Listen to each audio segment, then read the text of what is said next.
ಯಾಕಂದ್ರೆ ಈ ಹಿಂದೆ 2 ಬಾರಿ ಅಧ್ಯಕ್ಷನಾಗಿ ಪ್ರಚಾರ ಸಮಿತಿ ಅಧ್ಯಕ್ಷನಾಗಿಯೂ ಕೂಡ ಕಾರ್ಯವನ್ನ ನಿರ್ವಹಿಸಿದ್ದೇನೆ, ಗಣನೆಗೆ ತೆಗೆದುಕೊಳ್ಳದೆ ಹೋದ್ರೆ ಹೇಗೆ ಅಂತ ಅಸಮಾಧಾನವನ್ನು ಕೂಡ ತೋಡಿಕೊಂಡಿದ್ದಾರೆ.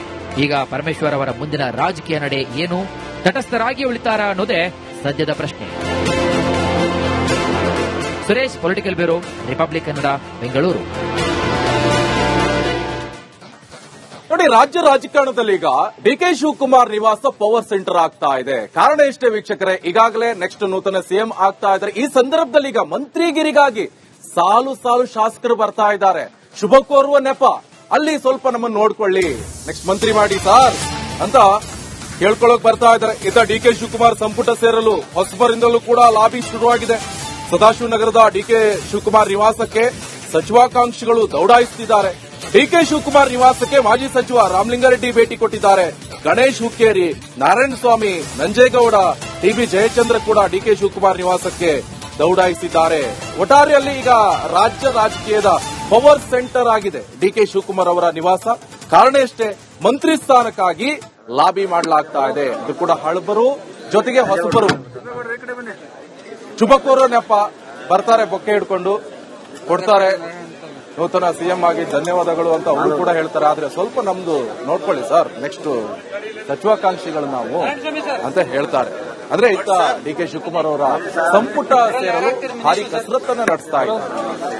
ಒಂದಿಷ್ಟನ್ನ ಹಿರಿಯ ನಾಯಕರು ಜೊತೆಗೆ ಹೊಸಬರು ಕೂಡ ಈ ಹಿಂದೆ ರೆಬಲ್ ಆಗಿದ್ರಲ್ಲ, ಡಿಕೆ ಶಿವಕುಮಾರ್ ಅವರಿಗೆ ಸಿಎಂ ಸ್ಥಾನ ಕೊಡಬೇಕು ಆತರ ಎಲ್ಲ ಮಾತಾಡ್ತಿದ್ರಲ್ಲ ಶಾಸಕರು, ಅವರು ಕೂಡ ಬರ್ತಾ ಇದ್ದಾರೆ, ಲಾಬಿ ಮಾಡ್ತಾ ಇದ್ದಾರೆ. ನಮಗ್ ಕೊಡಿ, ನಮಗ್ ಕೊಡಿ, ನಮಗ್ ಕೊಡಿ, ನಮ್ಗೆ ಯಾವುದೇ ಮಂತ್ರಿ ಸ್ಥಾನ ಸಿಕ್ಕರು ಕೂಡ ನಾವು ನಡ್ಕೊಂಡು ಹೋಗ್ತೀವಿ ಸರಿಯಾದಂತ ದಾರಿಯಲ್ಲಿ ಅಂತ ಹೇಳ್ತಾರೆ. ಆದ್ರೆ ಆಮೇಲೆ ಹೇಳ್ತಾರೆ ಅದು ಕೊಟ್ಟು ಸರಿಯಾಗಿಲ್ಲ, ಇದು ಕೊಟ್ಟು ಸರಿಯಾಗಿಲ್ಲ ಅಂತ. ಹಿಂದೆನೂ ಕೂಡ ಅಂತದೇ ಆಗಿದೆ.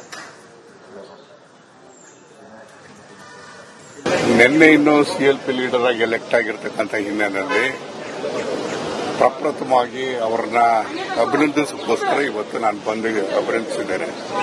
ನನ್ನ ಮತ್ತು ಡಿಕೆ ಶಿವಕುಮಾರ್ ಅವರ ಕಳೆದ 40 ವರ್ಷಗಳ ಸಂಬಂಧ ಮತ್ತು ರಾಜಕೀಯವಾಗಿ ಮತ್ತು ವೈಯಕ್ತಿಕವಾಗಿರ್ತಕ್ಕಂಥ ಬಾಂಧವ್ಯ ಇರ್ತಕ್ಕಂಥದ್ದು ಅವರಿಗೆ ಶುಭವಾಗಲಿ.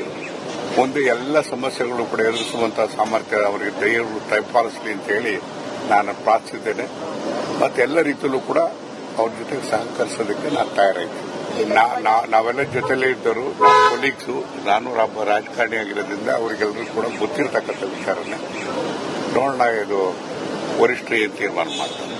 ನಿನ್ನೆ ಇನ್ನು ಸಿಎಲ್ಪಿ ಲೀಡರ್ ಆಗಿ ಎಲೆಕ್ಟ್ ಆಗಿರ್ತಕ್ಕಂಥ ಹಿನ್ನೆಲೆಯಲ್ಲಿ ಈಗ ಯಾರು ಸೇರ್ಬೇಕು ಯಾರೆಲ್ಲ ಅಂತಕ್ಕಂಥದ್ದು ಹೈಕಮಾಂಡ್, ಮುಖ್ಯಮಂತ್ರಿಗಳು, ಮಾಜಿ ಮುಖ್ಯಮಂತ್ರಿಗಳು ಎಲ್ಲರೂ ತೀರ್ಮಾನ ಮಾಡ್ತಾರೆ.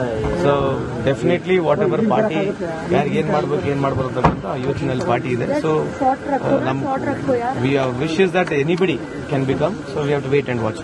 ಸಿಎಂ ಇದು ಸಿದ್ದರಾಮಯ್ಯ ಅವರು ಇವಾಗಲೇ ಹೇಳಿದ್ದಾರೆ, ಅವ್ರಿಗೆ ಮೊದಲಿಂದ ಹೋರಾಟದ ಈ ಸರ್ಕಾರ ಬಂದಿದ್ದ ದಿವಸದಿಂದ ಆದ್ರೆ ಈಗ ಅವಕಾಶ ಇದೆ. ಈ ಅವಕಾಶದಲ್ಲಿ ನಮಗೆ ಕೋಲಾರ ಜಿಲ್ಲೆಗೆ ಮಂತ್ರಿ ಅವಕಾಶ ಮಾಡಿಕೊಡ್ಬೇಕು. 6 ಜನ MLA ಕ್ಷೇತ್ರ ಅದು 4 ಜನ ಕಾಂಗ್ರೆಸ್ ಇದ್ದರೂ ಸಹಿತ ನಮಗೆ ಮಂತ್ರಿ ಸಿಕ್ಕಿರಲಿಲ್ಲ. ಈಗ ನಮ್ಮದು ಡಿಮ್ಯಾಂಡ್ ಏನಂದ್ರೆ, ನಮ್ಮಲ್ಲಿ ಸೀನಿಯರ್ ಒಬ್ಬರಿದ್ದಾರೆ, SN ನಾರಾಯಣಸ್ವಾಮಿ, 3 ಬಾರಿಗೆ ಶಾಸಕರಾಗಿರುವಂತವರು, ರೈಟ್ SN ರೈಟ್ ಕ್ಯಾಂಡಿಡೇಟ್, ಅತಿ ಹೆಚ್ಚಿಗೆ ಇರುವಂತ ಜನಾಂಗ. ಇನ್ನೊಂದು ಮೇಜರ್ ಕ್ಯಾಸ್ಟ್ ಒಕ್ಕಲಿಗಾಸ್, ಮತ್ತೆ ನಾನು ಕೂಡ ಇದ್ದೇನೆ. ಸರ್ವೇ ಸಾಮಾನ್ಯವಾಗಿ ಎಲ್ರಿಗೂ ಕುತೂಹಲ ಇರ್ತದೆ. ಬಟ್ ಹೈಕಮಾಂಡ್ ಏನ್ ಮಾಡಿದ್ರೆ ಅದಕ್ಕೆ ತೀರ್ಮಾನ ರೆಡಿ ಇರ್ತೀವಿ. ಯಾಕಂದ್ರೆ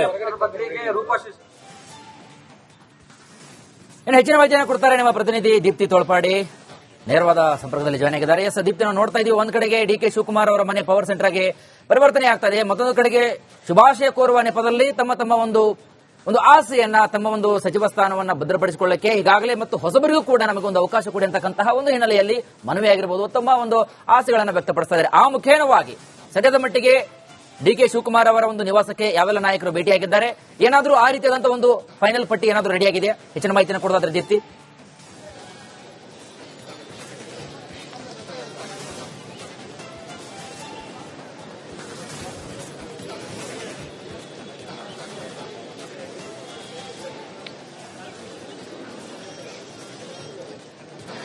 ವೀರೇಶ್, ನಿಯೋಜಿತ ಸಿಎಂ ಡಿಕೆ ಶಿವಕುಮಾರ್ ಅವರ ಸದಾಶಿವನಗರದ ನಿವಾಸ ಏನಿದೆ ಪವರ್ ಸೆಂಟರ್ ಆಗಿ ಬದಲಾಗಿರುವಂತದ್ದು. ಒಂದ್ ಕಡೆ ಯುವ ಶಾಸಕರು ತಮಗೆ ಸಚಿವ ಸ್ಥಾನವನ್ನ ಕೊಡಬೇಕು ಅನ್ನೋ ಒಂದು ಬೇಡಿಕೆಯನ್ನ ಮುಂದಿಟ್ರೆ, ಈಗಿರುವಂತಹ ಮಾಜಿ ಸಚಿವರು ತಮ್ಮ ಸಚಿವ ಸ್ಥಾನವನ್ನ ಭದ್ರಪಡಿಸಿಕೊಳ್ಳೋದಕ್ಕೆ ಸಾಕಷ್ಟು ಪ್ರಯತ್ನಗಳನ್ನ ಮಾಡ್ತಾ ಇದ್ದಾರೆ. ಬೆಳಗಿನಿಂದ ಸಾಕಷ್ಟು ಜನ ಡಿಕೆಶಿ ಅವರ ನಿವಾಸಕ್ಕೆ ಭೇಟಿಯನ್ನ ಕೊಟ್ಟಿರುವಂತದ್ದು. ಅದು ಗಣೇಶ್ ಹುಕ್ಕೇರಿಯಿಂದ ಹಿಡಿದು ಸಂತೋಷ್ ಲಾಡ್ ಅವರಿರ್ಬೋದು, ಅಥವಾ ಮಧು ಬಂಗಾರಪ್ಪ ಅವರಿರ್ಬೋದು, ದಿನೇಶ್ ಗುಂಡೂರಾವ್, ಟಿಬಿ ಜಯಚಂದ್ರ, ಹೀಗೆ ಸಾಕಷ್ಟು ಕೆಎಚ್ ಮುನಿಯಪ್ಪ, ಹೀಗೆ ಸಾಲು ಸಾಲು ನಾಯಕರೆಲ್ಲ ಬಂದು ಭೇಟಿಯನ್ನ ಮಾಡಿರುವಂತದ್ದು. ಅಂದ್ರೆ ಪ್ರಮುಖವಾಗಿ ಇನ್ನೊಂದು ಕಡೆ ಮತ್ತೊಂದು ಕಡೆ ಯುವ ಶಾಸಕರು ಆಗ್ಲೇ ಹೇಳಿರೋ ಹಾಗೆ ನಮಗೂ ಕೂಡ ಸಚಿವ ಸ್ಥಾನವನ್ನ ಕೊಡಬೇಕು ಅನ್ನೋ ಒಂದು ಬೇಡಿಕೆಯನ್ನ ಮುಂದಿಟ್ಟಿರುವಂತದ್ದು. ಅದರಲ್ಲೂ ಪ್ರಮುಖವಾಗಿ ಶಾಸಕ ದರ್ಶನ್ ಅವರು ಏನು ಮಾತಾಡ್ತಾ ಮಾಧ್ಯಮಕ್ಕೆ ಅವರೊಂದು ವಿಚಾರವನ್ನ ತಿಳಿಸಿದ್ರು. ಅಂದ್ರೆ ಮೊದಲು ಅಥವಾ ಎರಡನೇ ಬಾರಿ ಶಾಸಕರಾಗಿ ಯಾರೆಲ್ಲ ಆಯ್ಕೆಯಾಗಿದ್ದಾರೆ ಅವರಿಗೆ ಸ್ಥಾನಮಾನವನ್ನ ಕೊಡಬೇಕು. ನಮ್ಮ ತಂದೆಯವರು ಕೂಡ ಪಕ್ಷಕ್ಕೆ ನಿಷ್ಠಾವಂತ ಸೇವೆಯನ್ನ ಮಾಡಿದ್ರು. ಹೀಗಾಗಿ ಹಿರಿಯ ನಾಯಕರು ಒಂದ್ ಕಡೆ ಆದ್ರೆ ಯುವ ನಾಯಕರನ್ನ ಕೂಡ ಕನ್ಸಿಡರ್ ಮಾಡಬೇಕು ಅನ್ನೋ ಒಂದಿಷ್ಟು ವಿಚಾರವನ್ನ ಅವರು ಮುಂದಿಟ್ಟಿದ್ರು.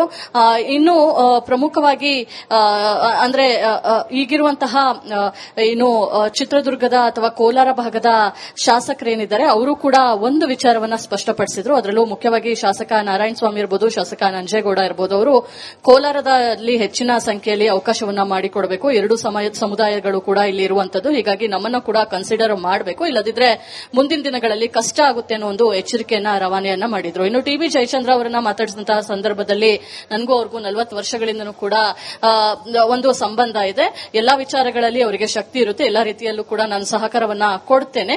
ನಾನು ಕೂಡ ಸಚಿವ ಸ್ಥಾನದ ಆಕಾಂಕ್ಷಿ, ಆದ್ರೆ ರಾಜಕಾರಣಿ ಆಗಿರೋದ್ರಿಂದ ಆಸೆ ಇದ್ದಿದ್ದೆ. ಆದ್ರೆ ವರಿಷ್ಠರು ಏನ್ ತೀರ್ಮಾನ ಮಾಡ್ತಾರೋ ಅದನ್ನ ಮಾಡಲೇಬೇಕಾಗುತ್ತೆ ಅಂತ ಚರಣ್ ಪ್ರಕಾಶ್ ಪಾಟೀಲ್ ಅವರಿಂದ ಹಿಡಿದು ಎಚ್ ಎಂ ರೇವಣ್ಣ ಅವರಿಂದ ಹಿಡಿದು ವಿಜಯಾನಂದ ಕಾಶಪ್ಪನವರಿಂದ ಹಿಡಿದು ರೂಪಕಲಾ ಶಶಿದವರಿಂದ ಹಿಡಿದು ಹಲವರು ಈಗಾಗಲೇ ಡಿಕೆಶಿ ನಿವಾಸಕ್ಕೂ ಕೂಡ ಭೇಟಿಯನ್ನ ಕೊಟ್ಟಿರುವಂತದ್ದು. ಇನ್ನು ಎಂಬಿ ಪಾಟೀಲ್ ಅವರು ಮಾತಾಡ್ತಾ ನನ್ಗೇನು ಆಫರ್ ಬಂದಿಲ್ಲ ಅನ್ನೋ ಒಂದು ವಿಚಾರವನ್ನ ಕೂಡ ಹೇಳಿದ್ರು. ಯಾಕಂದ್ರೆ ಲಿಂಗಾಯತ ಸಮುದಾಯಕ್ಕೆ ಡಿಸಿಎಂ ಅಥವಾ ಕೆಪಿಸಿಸಿ ಅಧ್ಯಕ್ಷ ಸ್ಥಾನ ಕೊಡಬೇಕು ಅನ್ನೋ ವಿಚಾರದ ಬಗ್ಗೆ ಕೇಳಿದಂತಹ ಸಂದರ್ಭದಲ್ಲಿ ಅದೆಲ್ಲ ಪಕ್ಷದ ಒಳಗಡೆ ಚರ್ಚೆ ಆಗುತ್ತೆ, ಮಾಧ್ಯಮದ ಮುಂದೆ ಅದನ್ನೆಲ್ಲ ಎಕ್ಸ್ಪ್ರೆಸ್ ಮಾಡೋದಕ್ಕೆ ಆಗೋದಿಲ್ಲ. ಹೈಕಮಾಂಡ್ ಆಫರ್ ಕೊಟ್ಟಿಲ್ಲ, ಮತ್ತೇನು ನಾನು ತಿರಸ್ಕಾರ ಪ್ರಶ್ನೆನೇ ಬರೋಲ್ಲ. ತಿರಸ್ಕಾರ ಮಾಡ್ತೀರಾ, ಯಾಕಂದ್ರೆ ಆ ವಿಚಾರವನ್ನು ಅವ್ರು ಒಪ್ಕೊಳ್ಳಿಕ್ಕೆ ರೆಡಿ ಇರಲಿಲ್ಲ. ಹೀಗಾಗಿ ತಿರಸ್ಕಾರ ಏನಾದ್ರು ಮಾಡ್ತೀರಾ ಅನ್ನೋ ಸಂದರ್ಭದಲ್ಲಿ ಆಫರೇ ಬರದೇ ಇದ್ದಾಗ ಅದನ್ನು ತಿರಸ್ಕಾರ ಮಾಡೋದು ಹೇಗೆ ಅನ್ನೋ ರೀತಿಯಲ್ಲಿ ಕೂಡ ಅವರು ಮಾತಾಡಿರುವಂತದ್ದು. ಈಗಲೂ ರಾಮಲಿಂಗಾರೆಡ್ಡಿ ಅವರು ಈಗಷ್ಟೇ ಹೊರಗೆ ಬಂದಿದ್ದಾರೆ. ಸೊ ಅವರು ಕೂಡ ಭೇಟಿಯನ್ನ ಮಾಡಿದ್ದಾರೆ. ಎಲ್ಲೊಂದ್ ಕಡೆ ಶುಭ ಕೋರುವಂತಹ ನೆಪದಲ್ಲಿ ಪ್ರತಿಯೊಬ್ಬರು ಕೂಡ ಬಂದು ಭೇಟಿಯನ್ನ ಮಾಡಿ ಅವರ ಹತ್ರ ಚರ್ಚೆಯನ್ನು ನಡೆಸ್ತಾ ಇದ್ದಾರೆ. ಮತ್ತೊಂದು ಕಡೆ ಬುಧವಾರ ಏನು ಸಿಎಂ ಆಗಿ ಪದಗ್ರಹಣ ಮಾಡಬೇಕು, ಅದಕ್ಕೂ ಕೂಡ ಸಾಕಷ್ಟು ಚರ್ಚೆಗಳು ಕೂಡ ನಡೀತಾ ಇರುವಂತದ್ದು. ಯಾವ ರೀತಿಯ ಕಾರ್ಯಕ್ರಮವನ್ನು ಮಾಡಬೇಕು, ಎಷ್ಟು ಜನ ಸೇರಬೇಕು, ಯಾರಿಂದೆಲ್ಲ ಕರಿಬೇಕು, ಇದ್ರ ಬಗ್ಗೆ ಕೂಡ ಚರ್ಚೆ ಆಗ್ತಿದೆ ಅನ್ನೋ ಒಂದು ವಿಚಾರಗಳು ಕೂಡ ಗೊತ್ತಾಗ್ತಾ ಇದೆ. ಒಟ್ಟಿನಲ್ಲಿ ಬೆಳಗಿನೂ ಕೂಡ ಈಗಿನ ಹೊತ್ತಿನ ತನಕ ಸಾಕಷ್ಟು ಜನ ಬಂದು ಡಿಕೆಶಿ ಅವರನ್ನ ಭೇಟಿ ಮಾಡ್ತಾ ಇದ್ದಾರೆ. ವೀರೇಶ್, ಥ್ಯಾಂಕ್ ಯು ದೀಪ್ತಿ ತಮ್ಮೆಲ್ಲ ಮಾಹಿತಿಗಾಗಿ.